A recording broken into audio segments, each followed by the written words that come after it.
Hello students, this is sample paper number 8। ये sample paper number 8 है जो class 12 physics CBSE का है, जिसे हम सॉल्व कर रहे हैं। इस पेपर में आज हम पार्ट 1 सॉल्व कर रहे हैं, जिसमें क्वेश्चन नंबर 1 से क्वेश्चन नंबर 20 तक दिए हुए हैं। आइए इसे स्टार्ट करते हैं। क्वेश्चन नंबर 1, ये आपको पता है, क्वेश्चन नंबर 1 से लेके 12 तक के एमसीक्यू रहते हैं। 13, 14, 15 और 16 आपके एडजस्टेंट रीजन बेस्ड क्वेश्चन रहते हैं, है ना। तो ये एमसीक्यू है, चलिए इसे देखते हैं। क्वेश्चन नंबर 1,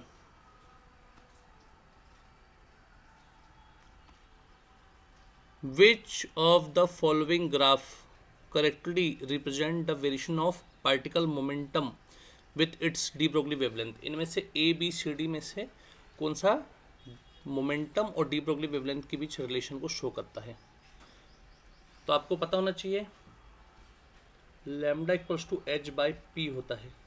तो lambda inversely proportional to P होता है, और डायरेक्टली प्रोपोर्शनल का ग्राफ हमेशा जाता है स्ट्रेट, और इन्वर्स का ग्राफ जाता है हमेशा ऐसा डाउन कर्व के फॉर्म में। तो इसका ऑप्शन डी आएगा, मोमेंटम एंड लैम्डा, इसका ग्राफ आपका डी आएगा। Okay. Question number 2, which is reverse bias diode? इनमें से कौन सा रिवर्स बायस डायोड है, आपको देखना होगा इसमें। तो रिवर्स बायस और फॉरवर्ड बायस क्या होता है? तो फॉरवर्ड बायस में जो होता है पीपी और एन पी पॉजिटिव और एन नेगेटिव से जुड़ता है, और रिवर्स बायस जो होता है उसमें आपका पी वाला नेगेटिव और एन वाला पॉजिटिव से जुड़ता है, आपको देखना होगा। तो देखिएगा ध्यान से, ये वाला हिस्सा रहता है डायोड का स्ट्रेट वाला, ये स्ट्रेट वाले हिस्से को हम बोलते हैं पी, और जो नोक दिख रही है आपको इसको हम बोलते हैं एन, और यहाँ पे रहता है बेस। तो आप देखिए बी वाला ऑप्शन देखिए, पी वाला हिस्सा नेगेटिव से जुड़ा है और एन वाला जो हिस्सा है ये भी नेगेटिव से जुड़ा है। बट एक चीज़ है कि हमें इसे ही देखना होगा, क्योंकि देखिए ये 5 वोल्ट जो लिखा है ये प्लस में ही है, माइनस रहता तो लिखता है यहाँ पे -5 वोल्ट। पी वाला प्लस से और एन वाला अर्थिंग से जुड़ा है, ये तो आपका होगा नहीं रिवर्स बायस।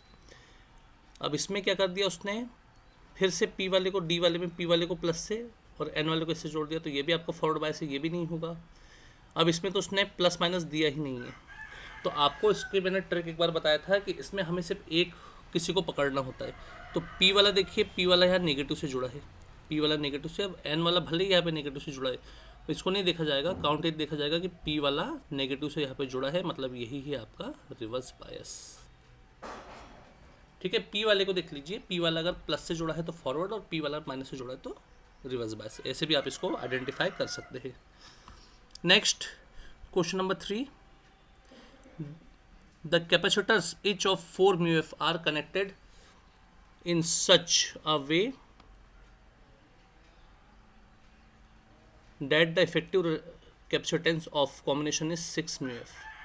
मतलब 3 कैपेसिटर है आपके C1, C2 और C3, तीनों 4 μF के हैं। इनको ऐसे जोड़ो कि 6 μF, मतलब सी नेट जो है आपका वो 6 μF आ जाए। तो सीरीज कॉम्बिनेशन में तो ये पॉसिबल है नहीं, क्योंकि सीरीज कॉम्बिनेशन जो होता है आपका वो होता है 1/C1 + 1/C2 + 1/C3, इसमें तो पॉसिबल नहीं है। इसमें 4/3 आ जाएगा, जो पॉसिबल नहीं है। पैरेलल के समय CP = C1 + C2 + C3, 4 4 4 3 बार, मतलब 12 μF आएगा, ये भी पॉसिबल नहीं है। मतलब पक्का है मिक्स्ड कॉम्बिनेशन है, और मिक्स्ड कॉम्बिनेशन जब भी आता है तो हमें क्या करना होता है, हमें 2 को सॉल्व करना पड़ेगा सीरीज़ में, फिर फुल एंड फाइनल लास्ट वाले को सॉल्व कर देंगे हम पैरेलल में। तो देखिएगा ये C1, ये C2 और ये हो जाएगा C3। तो C1 C2 सीरीज़ में, इसलिए 1/C12 दोनों सीरीज़ में, इसलिए C1 + 1/C2 1/4 + 1/4, ये 2/4 पलट जाएगा, C12 ऊपर जाएगा, 4 ऊपर जाएगा, 2 नीचे आएगा, 2 1 जा 2 2 जा, C12 हो जाएगा 2 μF। और फिर हम पैरेलल में जोड़ना पड़ेगा C12 को C3 के साथ। तो 3 1 2 3 बराबर हो जाएगा C12 + C3, ये 2 μF + 4 μF बराबर आ जाएगा आपका 6 μF। मतलब 2 सीरीज और एक पैरेलल में। तो देखिए इसका सी ऑप्शन आएगा, 2 of them connected in series and combination with parallel of third। Okay. Question number 4, radius of nth orbital in Bohr model of hydrogen atom is proportionally to, आपको radius और velocity का formula रटा होना चाहिए।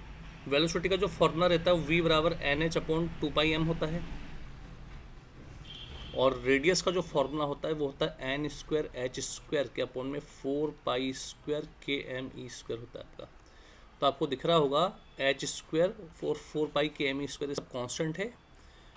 तो आप अगर देखेंगे तो r प्रोपोर्शनल टू n², तो रेडियस जो है रेडियस वो प्रोपोर्शनल टू होती है n² के।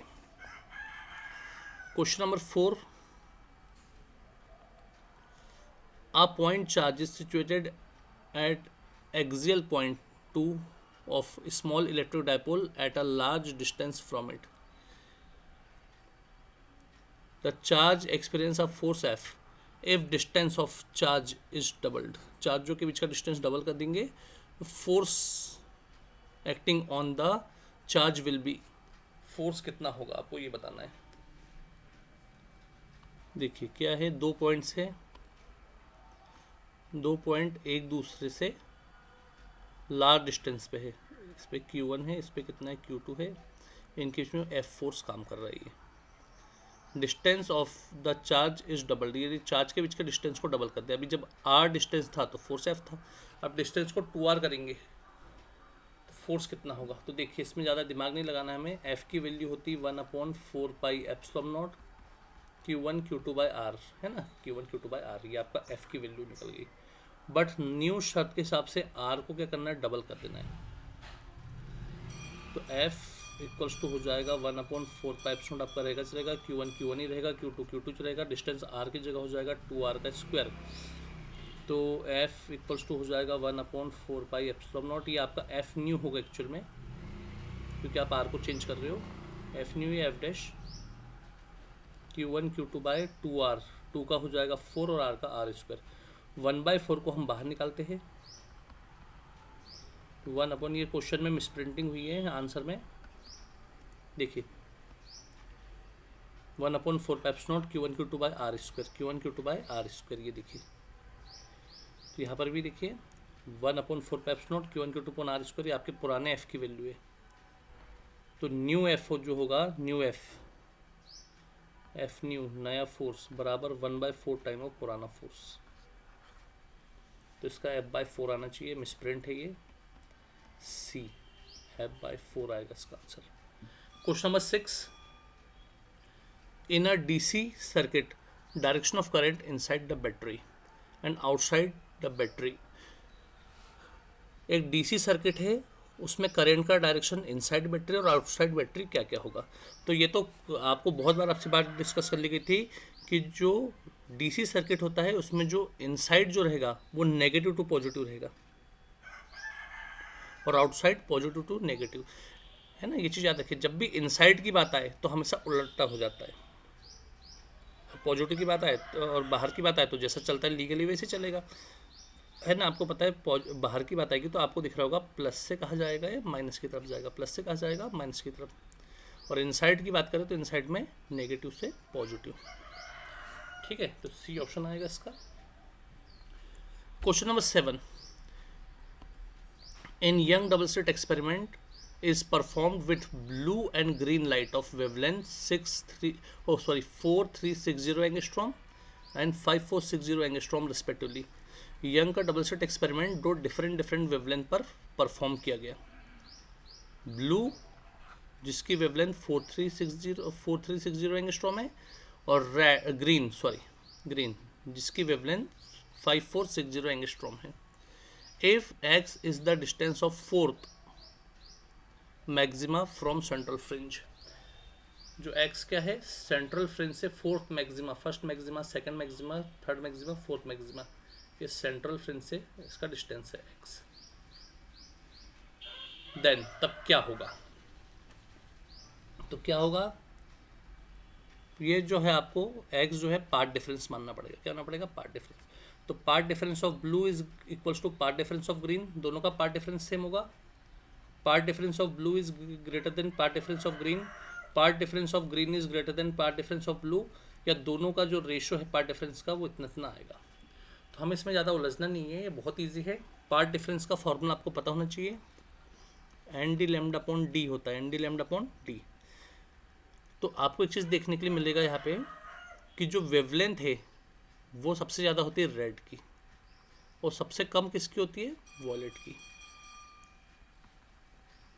तो अगर हम देखें इसका सीक्वेंस तो ये होता है विबग्योर, तो सबसे ज़्यादा वेवलेंथ इसकी होती है रेड की, और फिर ऐसे कम होते होते होते होते सॉरी ये मैंने उल्टा बना दिया, हाँ एरो सबसे ज़्यादा वेवलेंथ किसकी होती है, रेड की, फिर कम होते होते वॉयलेट की होती है। तो यहाँ पे आपको दिख रहा होगा ग्रीन की ज़्यादा है,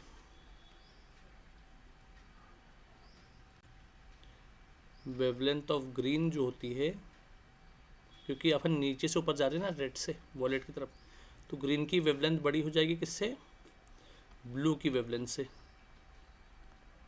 ओके, और आपने एक चीज़ और देखे कि जो पार्ट डिफरेंस है वो डायरेक्टली प्रोपोर्शनल टू लैम्डा है, डायरेक्टली प्रोपोर्शनल टू क्या है, लैम्डा है। देखिए बस आ गया आपका जवाब, जिसकी वेवलेंथ ज़्यादा उसका पार्ट डिफरेंस बड़ा। वेवलेंथ ज़्यादा किसकी, ग्रीन की, तो part difference of green greater than part difference of blue. ये आपका ऑप्शन नंबर सी में छोड़ है। Question number 8, in young double slit experiment, in YDAC young double slit experiment में screen is move away from the plane of slit, what will be the effect of following. देखिए young double slit experiment में ये show कर रहा होगा कि अगर screen जो है मूव होते आ रही है फ्रॉम प्लेन स्लिट से तो क्या होगा, तो ये कोई असर ही नहीं होने वाला इसका। तो क्या आएगा इसका, सॉरी इसमें दो चीज़ दी है इसने, तो क्या असर पड़ेगा, नंबर 1 एंगुलर सेपरेशन पे और नंबर 2 पड़ेगा फ्रिंज की विड्थ पे। तो अगर वो उसके पास आ रहा है, देखिए तो इसका जो होता है फॉर्मूला फ्रिंज की विड्थ का, बीटा बराबर डी लैम्डा अपॉन डी होता है। डी लैम्डा अपॉन क्या होता है, डी। उसके पास आ रहा है, स्लिटों के पास आ रहा है, तो एक प्रकार से आप देखेंगे इसमें स्लिट के पास आ रहा है तो डिस्टेंस क्या हो रहा है इसका, इसका डिस्टेंस हो रहा है कम, स्लिटों के बीच का डिस्टेंस हो रहा है कम,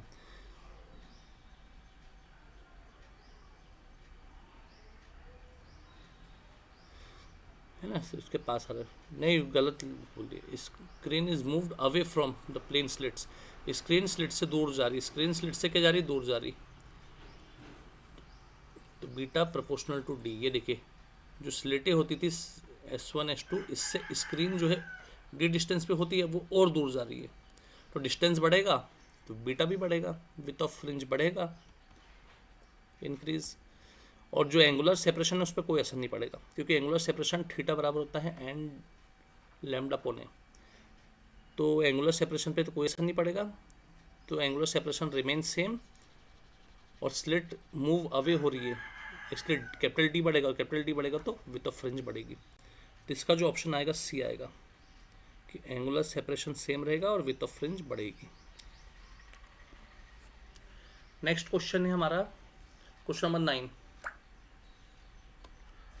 अ rectangular coil of length 0.12 metre, breadth 0.1 metre, 50 turn है, इसको magnetic field 0.2 weber upon metre square है, ये में सस्पेंडेड किया गया, लटकाया गया है, उस पर 2 एम्पेयर का करंट बह रहा है, 30 डिग्री पे रखा गया है, टॉर्क कितना होगा, तो टाउ का जो फॉर्मूला होता है वो होता है NIAB sine theta, NIAB sine theta रख दीजिए सबको, इसमें आंसर आके तैयार हो जाएगा आपका।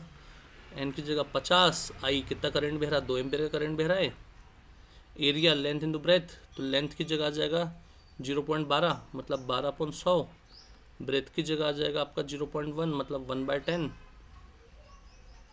मैग्नेटिक फील्ड कितना आपका 0.2 और साइन 30, इन सबको जो आप सॉल्व करेंगे 0.20 आ जाएगा, ये आपको करवाया गया था।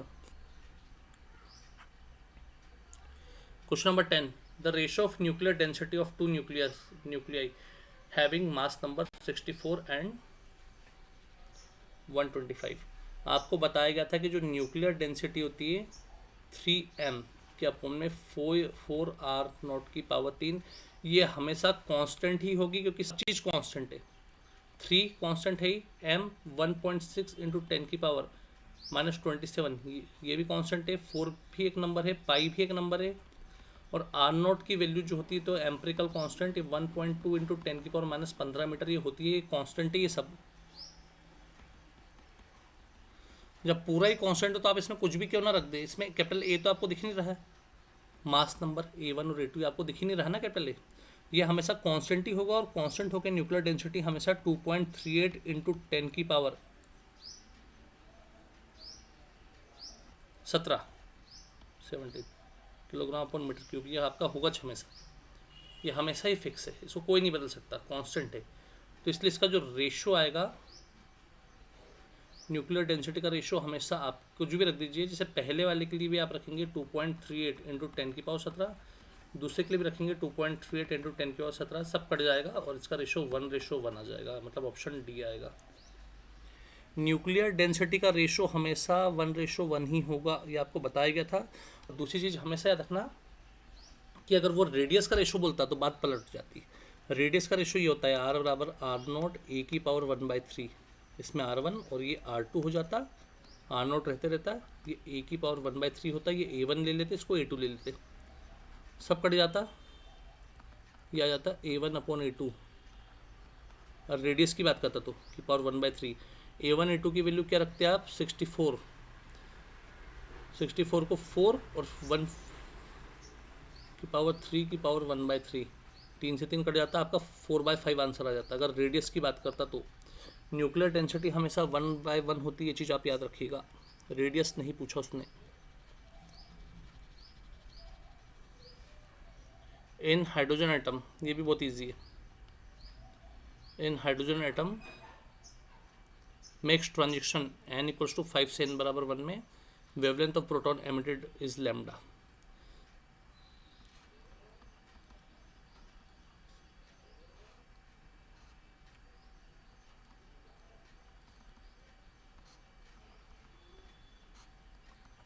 देखिए हाइड्रोजन एटम में जब n = 5 से n = 1 में जब ट्रांजेक्शन हुआ, ये देखिए 5 से 1 में ट्रांजेक्शन हुआ तो समय वेवलेंथ लैम्डा थी, वेवलेंथ क्या थी, लैम्डा थी। Wavelength of photon emitted it makes transaction of 5 to 2, wavelength क्या होगी जब ये 5 से 2 में आएगा, तो इसके लिए हमें कुछ करने की आवश्यकता ही नहीं है।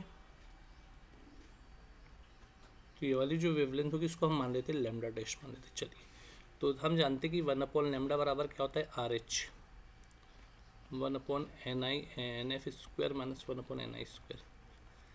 तो 1/λ बराबर कहाँ से आया, RH रेडबर कॉन्स्टेंट आपका रहेगा, चलेगा कहाँ से आया, पास से आया, और काय में आ रहा फाइनली 1 में, तो फाइनली 1 में आ रहा है और कहाँ से आ रहा है, फाइनली पास से आ रहा है। तो 1/λ बराबर हो जाएगा RH 1/1 माइनस 1/25, तो 1/λ बराबर हो जाएगा RH LCM 25, 25 1 या 25, 25 माइनस 1, तो 1/λ बराबर होगा 24 RH अपॉन 25। तो हमें निकालना है यहाँ से RH रेडबर कांस्टेंट, तो हमारा जो रेडबर कांस्टेंट होगा RH वो होगा 25 ऊपर जाएगा अपॉन लैम्डा और 24 आएगा नीचे। ठीक है, इसको इक्वेशन 1 दो। अब न्यू अकॉर्डिंगली जब वो 5 से 2 में आ रहा है तो 1/λ डैश ले लेना, RH कहाँ से आ रहा है, पास से 2 में, तो फाइनली 2 में आ रहा है और कहाँ से आ रहा है, फाइनली पास से आ रहा है, तो 1/λ डैश बराबर RH की वैल्यू इक्वेशन 1 में देख लो 25/24 लैम्डा इंटू, अब एलसीएम देखो 2 2 4 5 5 25,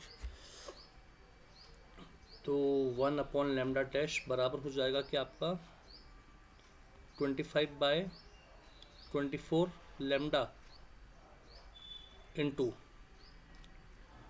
एलसीएम 25 4 100, 25 माइनस 4 क्रॉस मल्टीप्लिकेशन, तो ये हो जाएगा 1/λ डैश बराबर 25/24 लैम्डा इंटू 21/100। चलिए देखते क्या होता है, 25 1 जा 25, 25 4 जा 100, 3 8 जा और 3 7 जा, पलट लीजिए, लैम्डा डैश ऊपर जाएगा, 8 4 जा 32 लैम्डा ऊपर जाएगा अपॉन 7 जा 7, तो आपका 32 लैम्डा अपॉन 7 आएगा।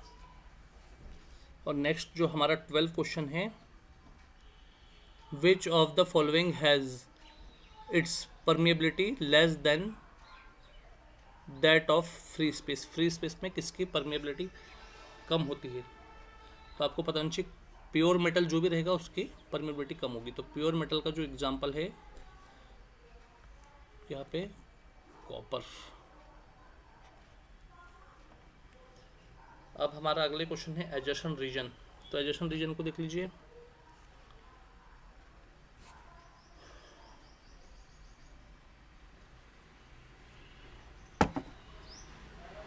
एडजेसेंट रीजन जो क्वेश्चन है 13 वाला, resistance of N intrinsic semiconductor decrease with increase its temperature. Temperature बढ़ाने पे जो इंट्रिंसिक सेमीकंडक्टर है उसका रेजिस्टेंस कम होता है। तो इस चीज़ से हम सेटिस्फाई है, क्योंकि रेजिस्टेंस जब हम बढ़ाएंगे तो प्योर उसका टेम्परेचर बढ़ेगा और वो प्योर कंडक्टर के जैसे बिहेवियर करेगा। तो ये बात तो सही है। Reason, number of the conduction electron as well as hole increase in an intrinsic semiconductor with rise in temperature. जब अभी बात हुई अपनी, जब टेम्परेचर बढ़ाओगे तो जितने होल बढ़ेंगे उतने ही इलेक्ट्रॉन बढ़ेंगे। सही है। और इसमें रीजन ज़्यादा असरदार है, क्योंकि अपन ने पहले बात की थी इसके बिना एडजेशन बन पाना इम्पॉसिबल है। और जब रीजन ज़्यादा असरदार हो तो आपका ऑप्शन आएगा A option. Next, susceptibility is defined as the ratio of intensity of magnetization and magnetic intensity H. सही है, ये तो हमने पढ़े।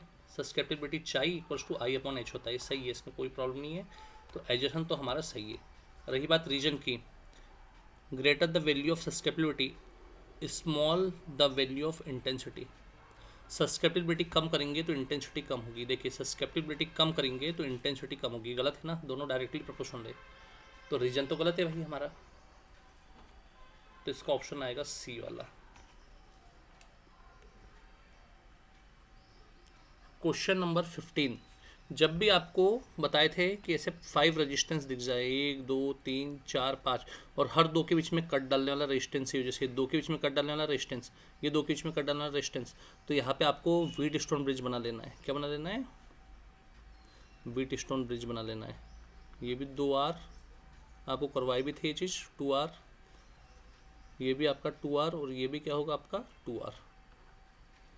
और ये जो बीच वाला है ये डायगोनल में आएगा। और आपको पता है कि डायगोनल में वो आपका गैल्वेनोमीटर लगता था जिसमें IG की वैल्यू 0 होती है। ठीक है, चलिए एडजेशन देखते हैं।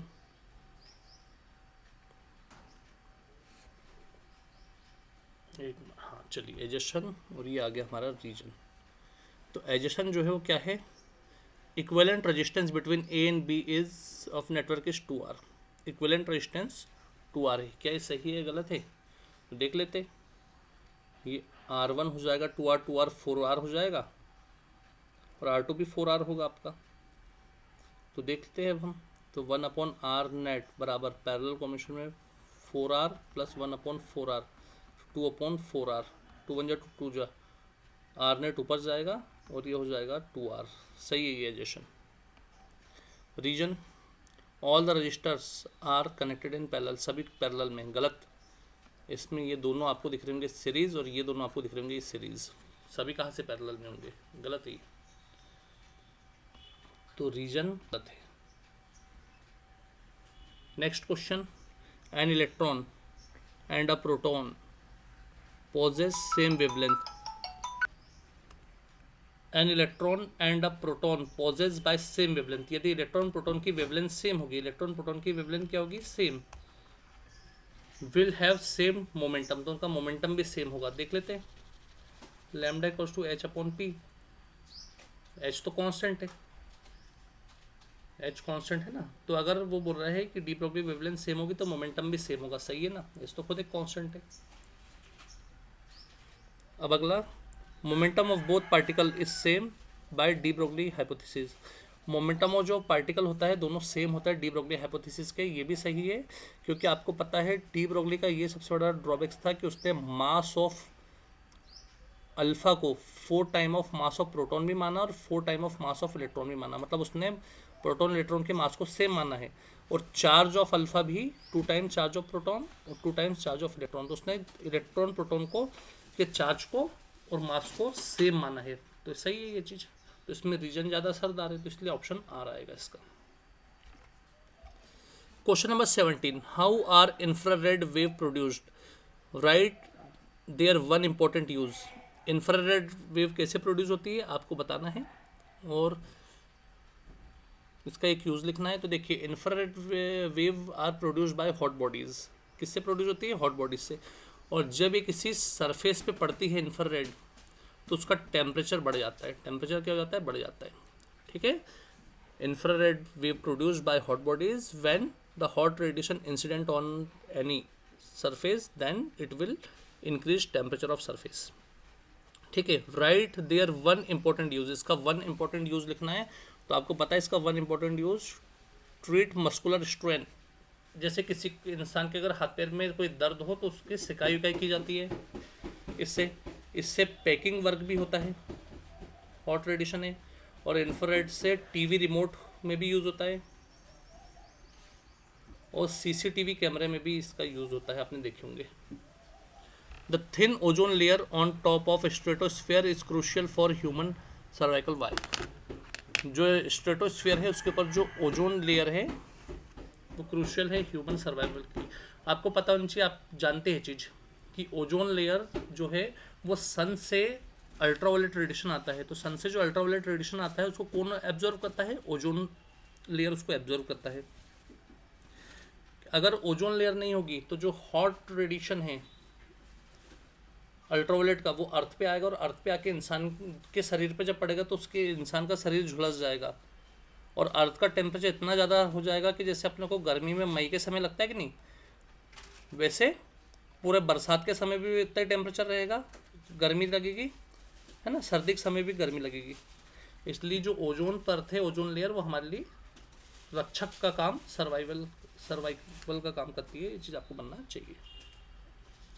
क्वेश्चन नंबर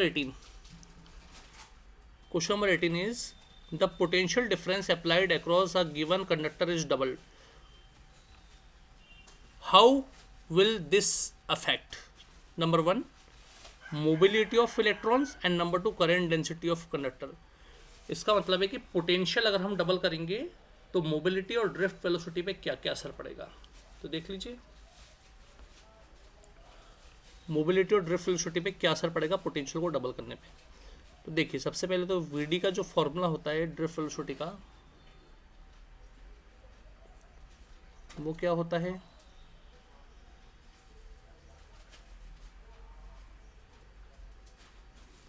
E/m टाउ होता है, माइनस में ई टाउ अपॉन एम आपका होगा ही होगा। ई की प्लेस पे हम V/L रख सकते हैं, ई के प्लेस पे हम क्या रख सकते हैं? V/L, है ना। तो फर्स्ट नंबर पे वो बोल रहा है कि करंट डेंसिटी पे क्या असर पड़ेगा। एक मिनट, ये इस वाला फार्मूला से भी आ जाएगा पर ये बहुत लंबा पड़ेगा आपको। एक फार्मूला इससे देखिए, आई इक्वल्स टू क्या होता है? NeVd होता है। ओके,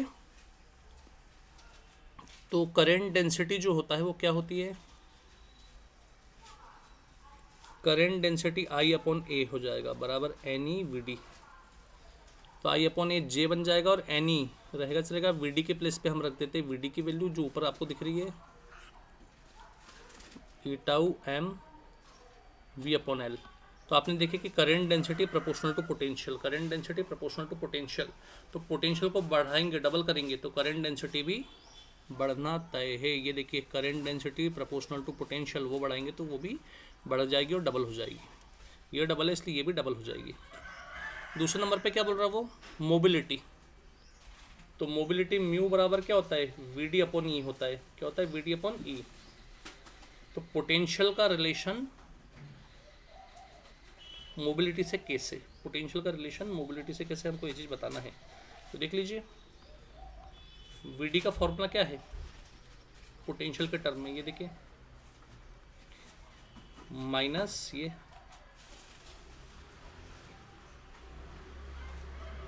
V/L, आपको दिख रहा होगा ये चीज़।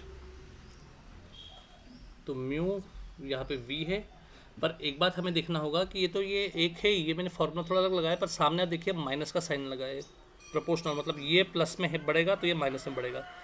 तो आप बताइए इसको डबल करेंगे तो ये क्या होगा, ये सीधा डबल, ये तो माइनस में बढ़ेगा पर माइनस में बढ़ के एक है तो दो हो जाएगा, मतलब डबल होके हाफ हो जाएगा, डबल होके हाफ हो गई। प्लस में कोई चीज़ बढ़ती है तो डबल में जाती है, और माइनस में कोई चीज़ अगर बढ़ती है तो सीधे रेशो में बढ़ जाती है, तो 1/2 हो जाएगी हाफ। हमारा लास्ट क्वेश्चन नंबर 20, ये पार्ट 1 का है, पार्ट 2 हम आपको इसके बाद भेजेंगे। तो क्वेश्चन नंबर जो 20 है वो इस प्रकार है, how would the stopping potential for a given photo sensitive surface change. Stopping potential photo sensitive surface का कैसे चेंज होगा। Number 1, frequency of incident radiation is increase, यदि इंसिडेंट होने वाला जो रेडिएशन है उसकी फ्रीक्वेंसी बढ़ा दे। और number 2, the intensity of incident radiation were decrease. एक बार इंसिडेंट रेडिएशन की फ्रीक्वेंसी को बढ़ाना है और एक बार क्या करना है, इंटेंसिटी को कम करना है। तो आपको पता होगा फोटो इलेक्ट्रिक इफेक्ट का जो आइंस्टाइन ने इक्वेशन दिया था वो ये होता है, E equals to energy equals to work function plus half mv max square kinetic energy. E equals to होता है आपका h न्यू, वर्क फंक्शन रहेगा आपका, प्लस काइनेटिक एनर्जी, इसको मैं ये लिख देता हूँ k, है ना। तो इससे क्या बोलना चाह रहा है, पहले नंबर पे फ्रीक्वेंसी ऑफ इंसिडेंट रेडिएशन को बढ़ाएंगे तो स्टॉपिंग पोटेंशियल पे क्या असर पड़ेगा। तो आपने देखे होंगे अपन ने ग्राफ बनाए थे पोटेंशियल वर्सेस फ्रीक्वेंसी का। तो पोटेंशियल की जो नेगेटिव वैल्यू इसको कहते हैं कट ऑफ पोटेंशियल, और ये आपकी फ्रीक्वेंसी, मिनिमम फ्रीक्वेंसी को कहते हैं थ्रेशोल्ड फ्रीक्वेंसी। ये ग्राफ आप देख पा रहे होंगे डॉटेड लाइन वाला। तो पोटेंशियल ऑफ फ्रीक्वेंसी जो रहता है, पोटेंशियल प्रोपोर्शनल टू फ्रीक्वेंसी होता है ना। तो क्या होगा, स्टॉपिंग पोटेंशियल जो है फ्रीक्वेंसी पे डिपेंड करता है, बिल्कुल करता है, तो अपन ने देखा अभी, ये potential proportional to frequency of the incident radiation. किसके लिए, इंसिडेंट रेडिएशन के लिए।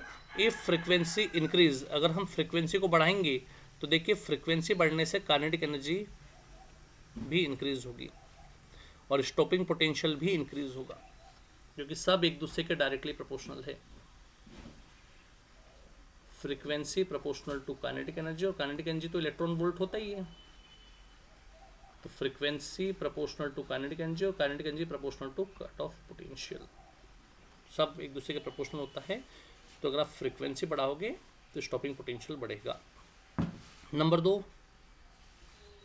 The intensity of incident radiation were decreased.